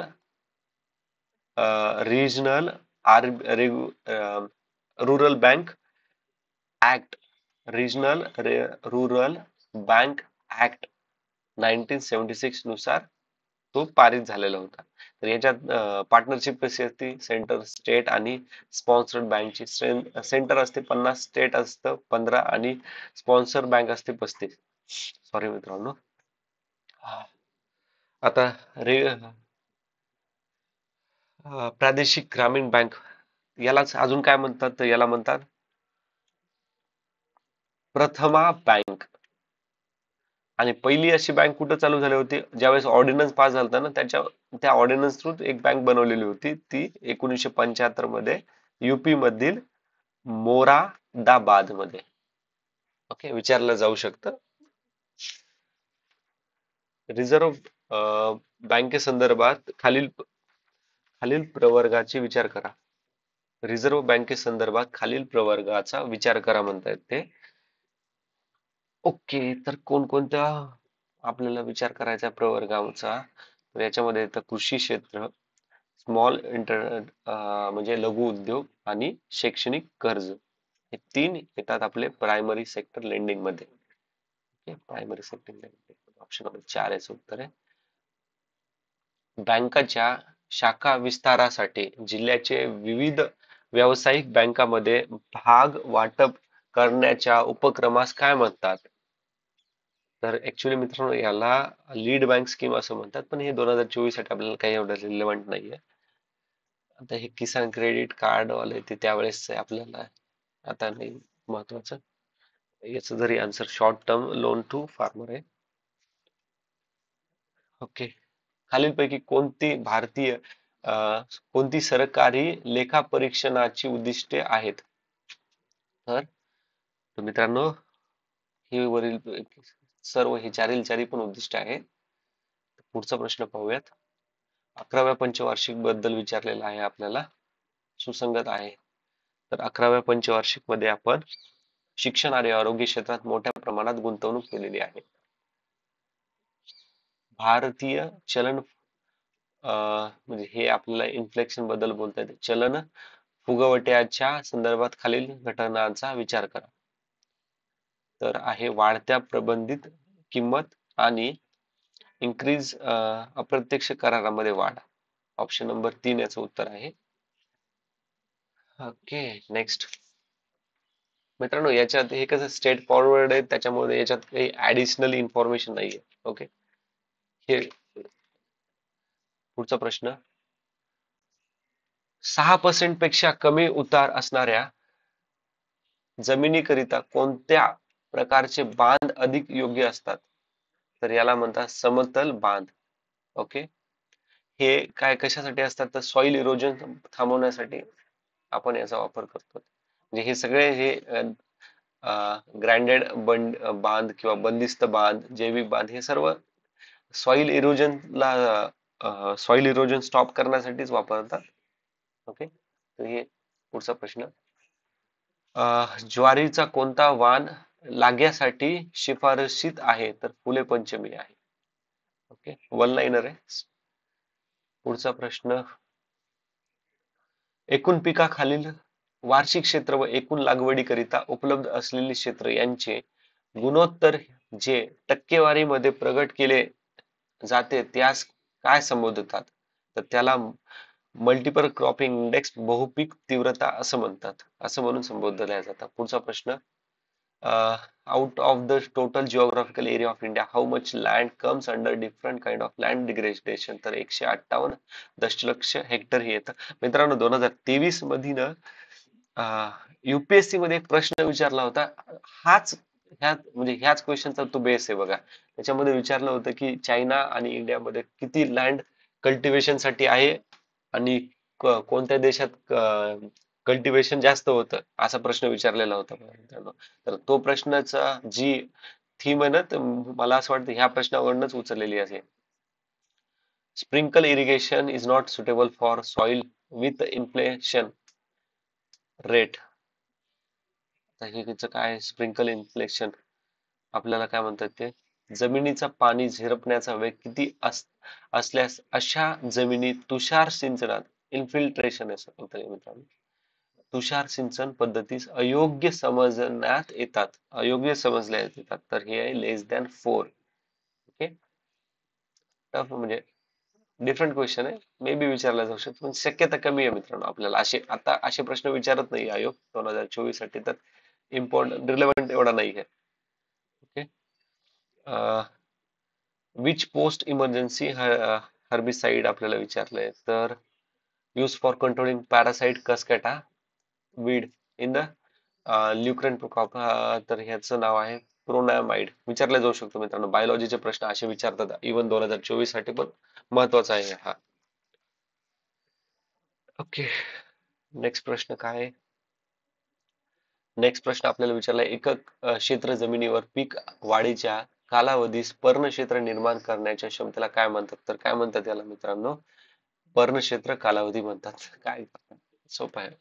ओके, पुढचा प्रश्न, कोणता मासा पृष्ठभागावरचे अन्न खातो? पृष्ठभागावरचे खातो, तर ते आहे कटला. आपल्याला याच्या आधीचे जी आपण महारिव्हिजन केलेलं मित्रांनो, पहिले जे पार्ट आहे ना, त्याच्यामध्ये आपल्याला काय विचारलं होतं, हे सरफेस वरच आता विचारलंय आपल्याला ना. त्यांनी विचारलं होतं की एकदम बॉटमला कोणती फिश असते, ते विचारलं होतं. ओके, तर तुम्हाला माहित असेल ना मित्रांनो, जर तो व्हिडिओ बघितला असेल तर तुम्ही प्लीज कमेंट बॉक्स मध्ये मेन्शन करा. अच्छा, युएसएलई ची संज्ञा विचारलेली आहे. जमिनीची धूप मापनामध्ये युएसएलई ही संज्ञा कशाशी संबंधित आहे? तर ही संबंधित आहे universal soil loss equation. Okay, soil gypsum कशामध्ये यूज केला जातो? For reclamation. सॉइल जिप्सम हे चोपट जमिनीसाठी वापरला जातो. ओके, आता जिप्सम बद्दल थोडं लक्षात घ्या. Gypsum is a fertiliser. Okay, gypsum fertiliser म्हणून पण काम करतं, म्हणजे आपण त्याचा उपयोग करू शकतो. प्लास्टर, सिमेंट प्लास्टर साठी पण यूज केला जातो. बघा, जो ब्लॅकबोर्ड असतो ना, आपल्याला शाळेमध्ये शिकवण्यासाठी वापरतात, ते ब्लॅकबोर्ड मध्ये पण जिप्समचं प्रमाण असतं. पुन्हा फिल्ट्रेशन इन पेपर, पेपरचं जे फिल्टर करतात त्याच्यामध्ये पण जिप्समचा वापर आहे. टेक्सटाईल इंडस्ट्रीमध्ये पण जिप्समचा वापर होतो मित्रांनो. आता जिप्समचा फॉर्म्युला काय आहे, तर CaSO4 2H2O. मे बी विचारला जाऊ शकतो, महत्वाचा प्रश्न आहे. Rain gun is a modified form of which irrigational system? तर हे आहे फवारा सिंचन, स्प्रिंकलर सिस्टीम. ओके, पुढचा प्रश्न, मेंढीची भारतातील जात कोणती आहे?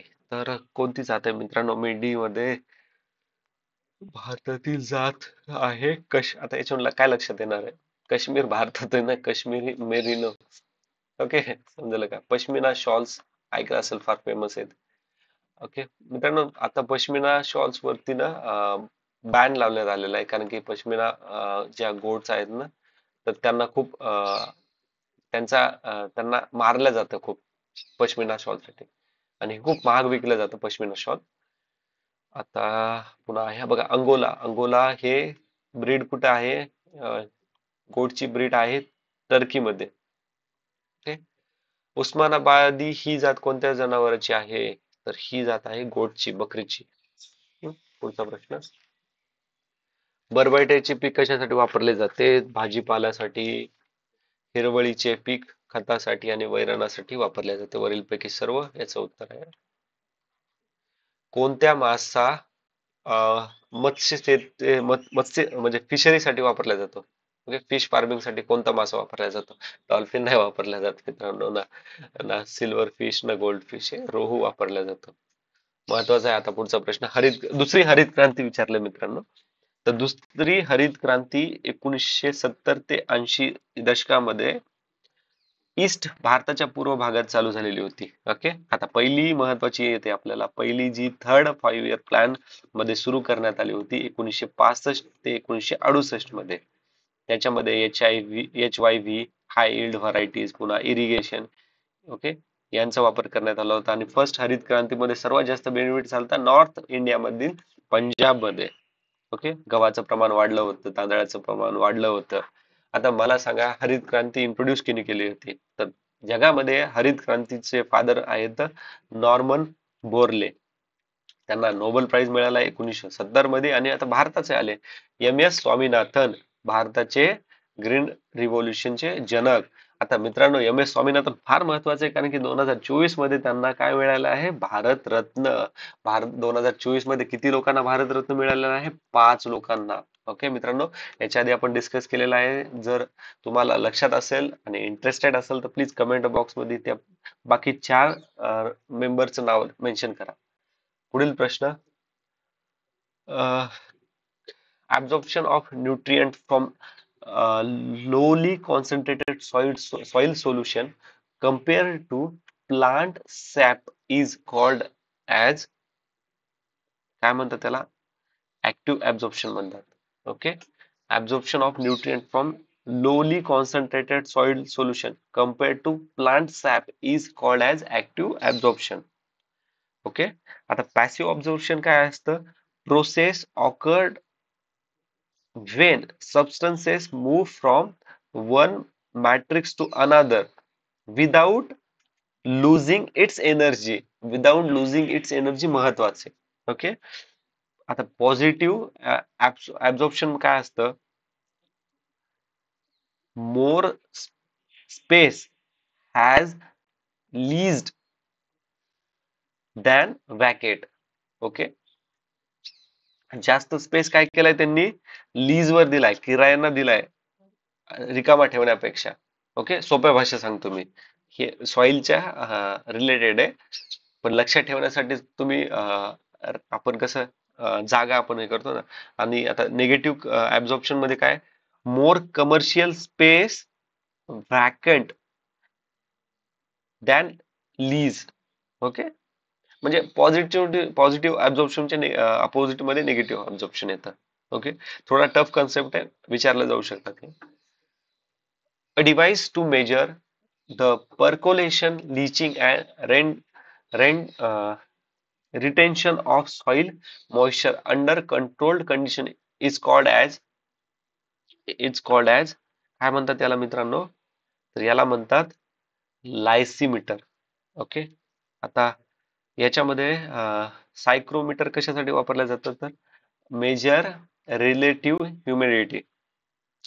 पुन्हा इन्फिल्ट्रोमीटर कशासाठी वापरलं जातं? बघा, आता जे असं एक पाईप असतो बघा, त्याच्यातनं गॅस फ्लो होतो ना, तो गॅसचा फ्लो किती आहे तो मेजर करण्यासाठी ना आपण इन्फ्लेंट्रोमीटरचा वापर केला जातो. जर सोप्या भाषेत लक्षात ठेवायचं असेल ना मित्रांनो, आपण बघा विहिरीमधनं पाणी काढतो तर ओके, पाईप वगैरे असतात, तिथंच एक मशीन असते बघा, जिथं असा असा काटा असतो, तो असा आपल्याला इंडिकेट करतो एवढं प्रेशर आहे तेवढं प्रेशर आहे. ओके, त्याच्यावरून तुम्ही इन्फिल्ट्रोमीटरचा वापर. आता याच्याच जागेवर पाणी आहे, इथं इथं फक्त गॅस ठेवा, इन्फिल्ट्रोमीटर लक्षात ठेवा. लक्षात राहण्याशी मतलब आहे, काही पण ट्रिक वापरा. पुढचा प्रश्न आहे, जमिनीतील उपलब्ध ओलावा पुन्हा उत्सर्जन म्हणजे इव्हॅपोरेशन यांच्यातील समतोल बिघडल्यामुळे येणाऱ्या दुष्काळास काय म्हणतात? जमिनीतील उपलब्ध ओलावा आणि इव्हॅपोरेशन यांच्यातील समतोल बिघडल्यास काय काय येतं मित्रांनो? समतोल बिघडल्यास काय येतं? तर ऍग्रिकल्चर ड्रॉ म्हणजे कृषी दुष्काळ येतो. ओके, आता वातावरणीय दुष्काळ केवळ काय आहे? तर ह्या 1972 मध्ये महाराष्ट्रात आला होता. महत्वाचं लक्षात ठेवा. का म्हणून? तर हा कशामुळे होतो? पाऊस कमी झाला. ओला दुष्काळ काय लक्षात येतं? खूप काळ पाऊस नाही झालेला, तिथं नद्या आटून गेलेल्या आहेत. कायमचा दुष्काळ म्हणजे कायमचा, तो लाईफ टाईम दुष्काळच आहे त्याच्यात. ओके ओके, तर आता पुढचा प्रश्न पाहूयात. मधुमक्षी पालन, त्याला काय म्हणतात मित्रांनो? ऍपिकल्चर. यशस्वी कुठे झालेला आहे? कसा होऊ शकतो हा यशस्वी? तर हा यशस्वी होऊ शकतो जेव्हा फुलांची जैवविविधता जास्त आहे.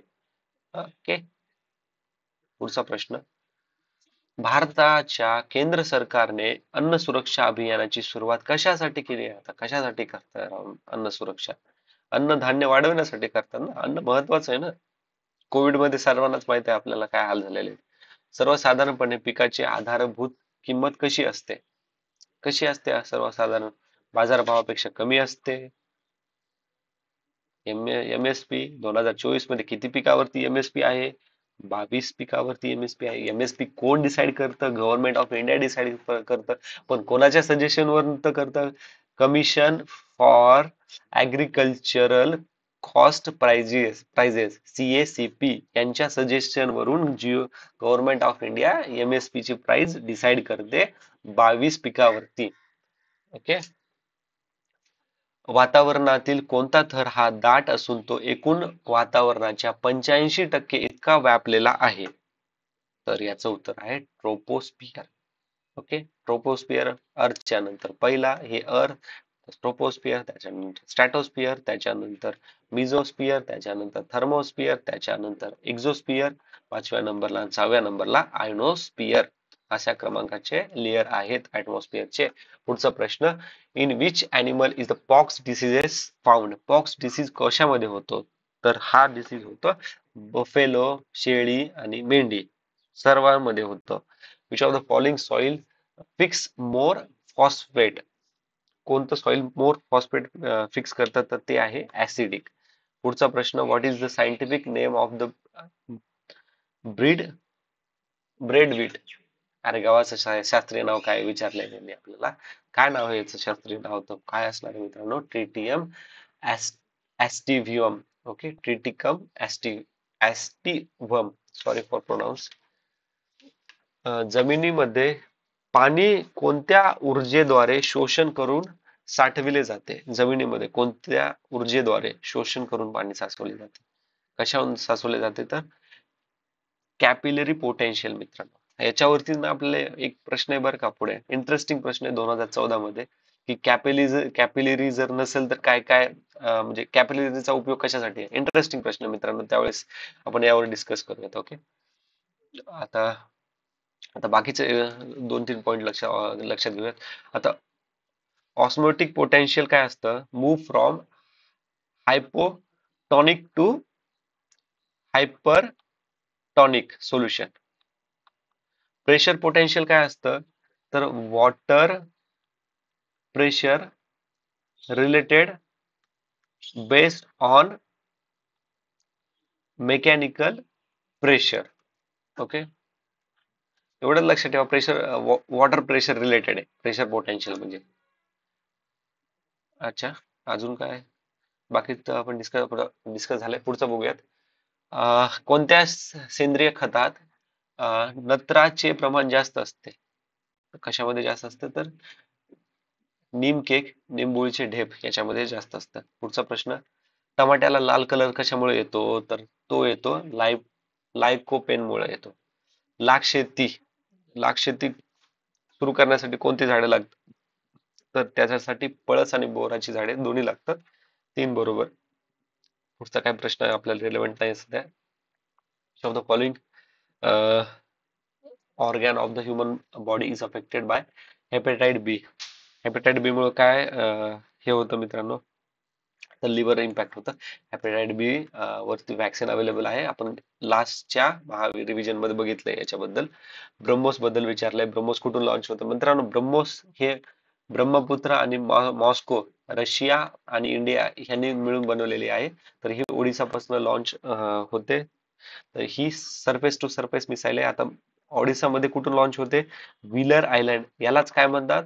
Doctor Abdul Kalam island. लक्षात ठेवा, महत्वाचं. रिसेंटली इंडियानं फिलिपिन्स ला पण हे ब्रह्मोस मिसाईल एक्सपोर्ट केलेलं आहे. लक्षात ठेवा. फिलिपिस्तीन, सॉरी ते प्रोनाऊन्स लक्षात येईना. भारतीय शिक्षण बँकेचे खालीलपैकी मध्यवर्ती स्वरूपाचे कार्य कोणते? काय मध्यवर्ती? बँकेची बँक म्हणून कार्य करतं ना बाबा, रिझर्व्ह बँक ऑफ इंडिया.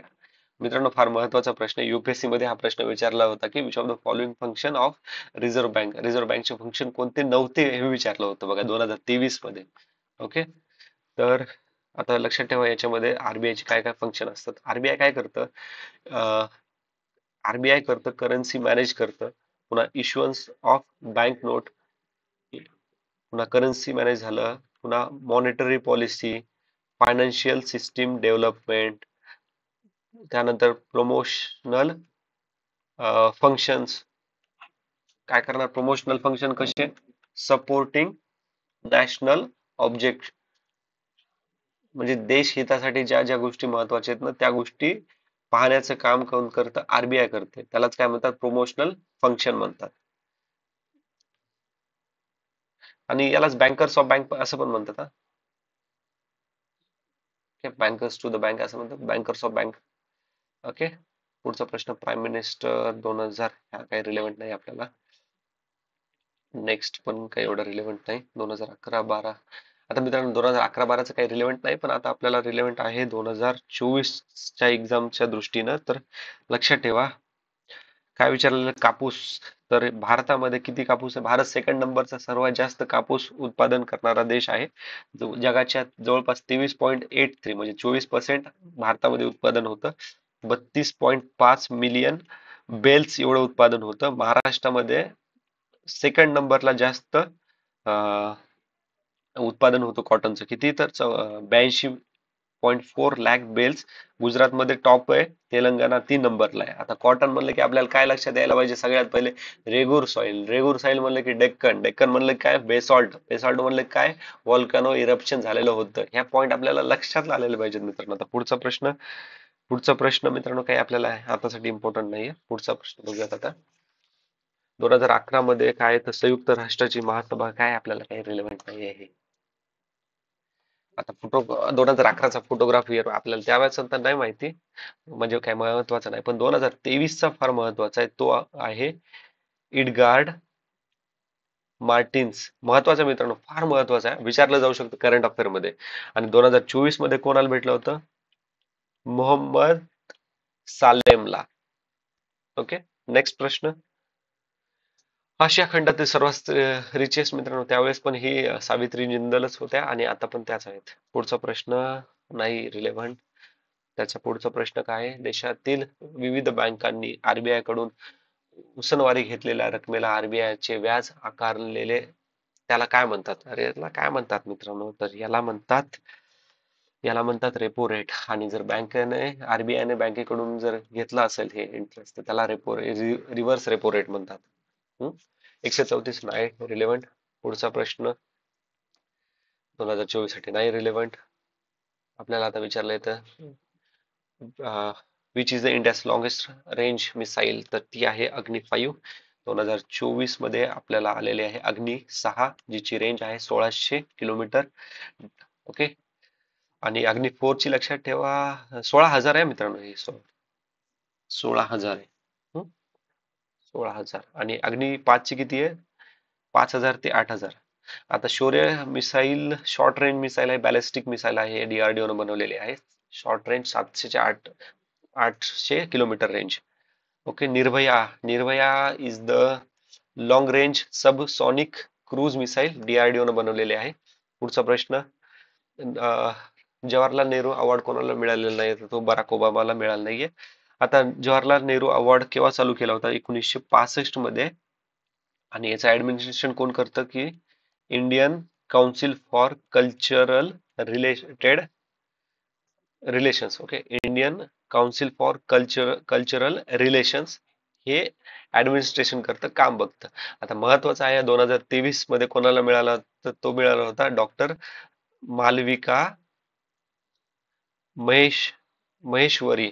आणि 2024 मध्ये मिळालेला होता doctor Rahul Ram Ramgundam. Okay. Ram Rahul Ramgundam. Okay. Sorry for pronounce मित्रांनो, ते थोडं सर्दीमुळे प्रोनाऊन्स मिसमॅच होत आहेत. Okay. Which of the following earthquake hit 2012?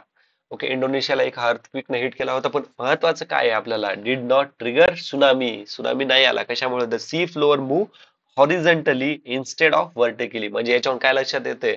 Tsunami केव्हा येतो? ज्या वेळेस सी फ्लोअरची मुवमेंट व्हर्टिकली होते. ओके. त्यावेळेस होते अशी ज्यावेळेस त्यावेळेस काय होतं, सुनामी येतं. आपल्याला विचारलं जाऊ शकतं की सुनामी येण्याचं कारण काय येतं? Sea floor move vertically. Okay. आता पुढचा प्रश्न, with which are the terms TRIPS and TRIMS associated, कशासोबत आहेत असोसिएटेड हे? WTO, world trade organisation. World trade ऑर्गनायझेशनचं हेडक्वार्टर कुठे आहे? Geneva, Switzerland. आता मित्रांनो, हे IBRD आहे ना, international bank for reconstruction and development. Okay, यालाच वर्ल्ड बँक म्हणतात, म्हणजे पार्ट आहे वर्ल्ड बँकचा. वर्ल्ड बँकचे जे 5 पार्ट आहे त्याच्यातला वन ऑफ द पार्ट आहे IBRD. IMF काय आहे तर सगळ्यांनाच माहिती आहे, हेडक्वार्टर कुठे आहे? DC, Washington DC.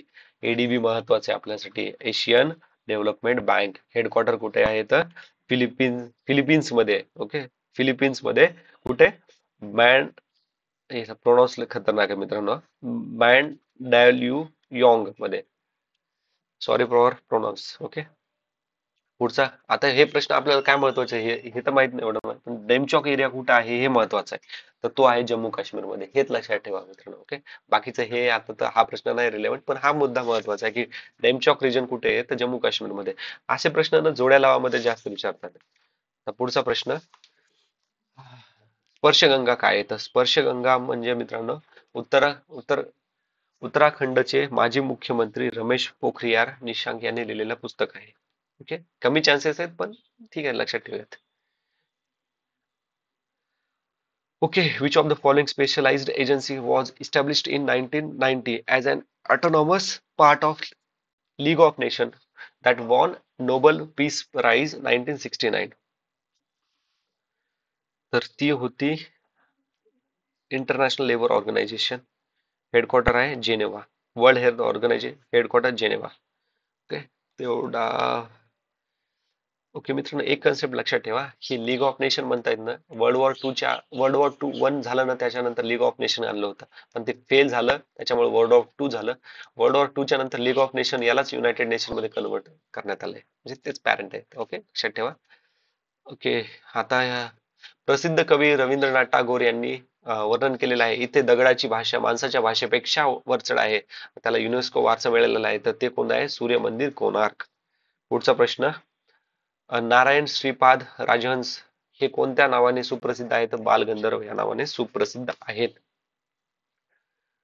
पुढचा प्रश्न, 2010 मध्ये पहिला आधार क्रमांक एका आदिवासी गावातील महिलेला प्रदान करण्यात आला, ते कोणत्या राज्याची आहे? तर ती आहे महाराष्ट्र. मित्रांनो, एक ट्रिक सांगू का? असे एखाद्या वेळेस प्रश्न येतात ना, तुम्हाला जर माहित नसेल तर ना, बिंदास महाराष्ट्राला टिक करा. मोस्ट ऑफ द चान्सेस याचेच आहे. जर तुम्हाला येत असेल तर ठीक आहे, नसेल येत तर तुम्ही ही ट्रिक वापरू शकता. ओके. अभयारण्य कुठे आहे ते विचारले. डचिगम कुठे आहे? तर जम्मू काश्मीरमध्ये. सुंदरबन कुठे आहे मित्रांनो? पश्चिम बंगालमध्ये. पेरियार कुठे आहे? केरळमध्ये. आणि मानस सरोवर आसाममध्ये. ओके. पुढचा प्रश्न इज नॉट इम्पॉर्टंट फॉर 2024. त्याच्या पुढचा प्रश्न आपण पाहूयात. ओके, महत्वाचा प्रश्न आहे. अच्छा, तर हे काही संज्ञा आहेत ना, ते कोणत्या डान्सशी रिलेटेड आहेत ते विचारले. तर हे मोहिनीअट्टमशी रिलेटेड आहेत. आता लक्षात ठेवा, भरतनाट्यम तामिळनाडूमध्ये, कथ्थक कुठे आहे? तर नॉर्थ मध्ये आहेत जास्त. कथ्थक मध्ये काय असतं? स्टोरी टेलिंग असते. कुचिपुडी आहे सॉरी, आंध्र प्रदेशमध्ये. याच्यामध्ये डान्स आणि सिंगिंग दोन्ही सोबत असतं. आता बाकीचे डान्स लक्षात ठेवा, मणिपूर मध्ये मणिपुरी, ओडिसी मध्ये ओडिसा. ओके. ओडिश मणिपुरी डान्स मध्ये श्रीकृष्णाच्या स्टोरी नरेट करतात. ओडिसी मध्ये काय करतात? तर डान्स असतो यांच्यामध्ये, आणि यांचा डान्स ना तो सिम्बॉलिक राहतो हा, एकदम म्हणजे एक्सप्रेशन खतरनाक राहतात. You can check on YouTube, पाहण्यासारखे आहेत. आणि कथकली तर आपल्याला माहिती आहे केरळामध्ये. याच्यात काय करतात? रामायण, शिवाच्या स्टोरीज नरेट करतात. 193वा UN चा मेंबर कोण आहे? साऊथ सुदान. ओके. ओके मित्रांनो, तर आता ही काही महत्वाची नाहीये. ओके मित्रांनो, आय होप ह्या रिव्हिजन व्हिडिओमध्ये तुम्हाला मजा आली असेल. खूप साऱ्या गोष्टी तुमच्या रिवाईज पण झालेल्या असतील, काही गोष्टी शिकतात पण आलेल्या असतील. तर मित्रांनो, तुम्हाला हा व्हिडिओ आवडत असेल तर तुम्ही प्लीज कमेंट बॉक्समध्ये मेन्शन करा, आणि आपण भेटूयात आपण पुढच्या व्हिडिओमध्ये. जय हिंद मित्रांनो.